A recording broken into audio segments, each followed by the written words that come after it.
ನಮಸ್ಕಾರ ಎಲ್ಲರಿಗೂ. ಮೈಸೂರು ತರಕಾರಿ ಮಾರ್ಕೆಟ್ ಇವತ್ತೇನು ನೋಡೋಣ ಬನ್ನಿ. ಆದಷ್ಟು ಈ ವಿಡಿಯೋ ರೈತರಿಗೆ ಶೇರ್ ಮಾಡಿ ಸಬ್ಸ್ಕ್ರೈಬ್ ಮಾಡ್ಕೊಳ್ಳಿ.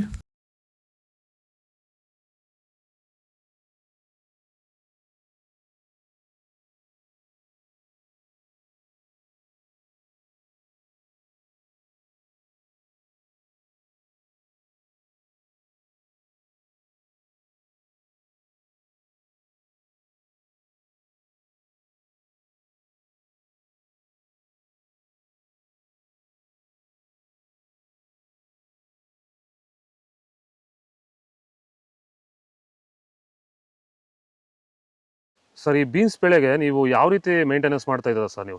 ಸರ್ ಸ್ಟಾರ್ಟಿಂಗಿಂದ ಅಷ್ಟೇ ಪ್ಯಾಂಟ್ ವೆಲ್ ಮತ್ತು ವೈರಿಗಾನು ಬೆಡ್ಗೆ ಮತ್ತು ಸ್ಪ್ರೇಗೆ ಅದೊಂದು ಸರಿ ಇದೊಂದು ಸರಿ ಸ್ಟಾರ್ಟಿಂಗ್ ಕೊಟ್ಕೊಂಡ್ಬರ್ತಾ ಇದ್ದೀನಿ. ಇದು ನಾನು ಟೊಮೊಟೊ ಆದಮೇಲೆ ಮತ್ತು ಸೌತೆಕಾಯಿ ಆದಮೇಲೆ ಇದು ಬೀನ್ಸ್ ಮೂರನೇ ಬೆಳೆ. ನೋಡಿ, ಕೆಳಗಡೆಯಿಂದ ಮೇಲೆವರೆಗೂ ಒಂದೇ ಥರ ಕಾಯಿ ಬಂದಿದೆ. ಯಾವುದೇ ಕಾರಣಕ್ಕೂ ಫ್ಲವರ್ ಟಾಪ್ ಆಗಿಲ್ಲ. ಕಾಯಿ ಕ್ವಾಲಿಟಿ ಎಷ್ಟಾಗಿರ್ಬೋದು, ಸಖತ್ ಕ್ವಾಲಿಟಿ. ಮಾರ್ಕೆಟಲ್ಲಿ ಮಾರ್ಕೆಟ್ ಹೋಗಿದ್ದು ನಾನು, ನಮ್ಮದೇ ಟಾಪ್ ರೇಟು, ಯಾರ್ದು ಹೋಗಿಲ್ಲ ಸರ್, ನಮ್ಮದೇ ಟಾಪ್ ರೇಟ್ ಆಗಿದ್ದು. ನಮ್ಮದಷ್ಟು ಬೆಸ್ಟ್ ಕ್ವಾಲಿಟಿ ಪ್ಯಾಂಟ್ ವೆಲ್ ರಿಸಲ್ಟು ಯಾವುದಲ್ಲೂ ಬರಲ್ಲ. ತರಕಾರಿ ಎಲ್ಲ ಬೆಳೆಗೆ ಯೂಸ್ ಮಾಡ್ಕೊಬೋದು.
ಇದು ಮೈಸೂರು ತರಕಾರಿ ಮಾರ್ಕೆಟ್ ಇವತ್ತೆರಡುಗಳು. ನಿಮಗೆ ಈ ವಿಡಿಯೋ ಯೂಸ್ಫುಲ್ ಆಗಿ ಪ್ಲೀಸ್ ಒಂದು ಲೈಕ್ ಮಾಡಿ, ಸಬ್ಸ್ಕ್ರೈಬ್ ಮಾಡಿ, ಫಾಲೋ ಮಾಡಿ, ಸಪೋರ್ಟ್ ಮಾಡಿ. ಆದಷ್ಟು ಈ ವಿಡಿಯೋ ಎಲ್ಲ ರೈತ ಬಂದವರಿಗೂ ಶೇರ್ ಮಾಡಿ. ಇಲ್ಲಿ ಕೊಟ್ಟಿರೋ ನಂಬರ್ಗೆ ವಾಟ್ಸಪ್ಪಲ್ಲಿ ಮೆಸೇಜ್ ಮಾಡಿ, ವಾಟ್ಸಪ್ ಗ್ರೂಪ್ ಲಿಂಕ್ ಬರುತ್ತೆ. ಪ್ರತಿಯೊಬ್ಬರು ಜಾಯ್ನ್ ಆಗಿ ಫಾಲೋ ಮಾಡ್ತಾಯಿರಿ, ಸಪೋರ್ಟ್ ಮಾಡಿ. ಜೈ ಜವಾನ್ ಜೈ ಕಿಸಾನ್, ಫಾಲೋ ಮಾಡಿ.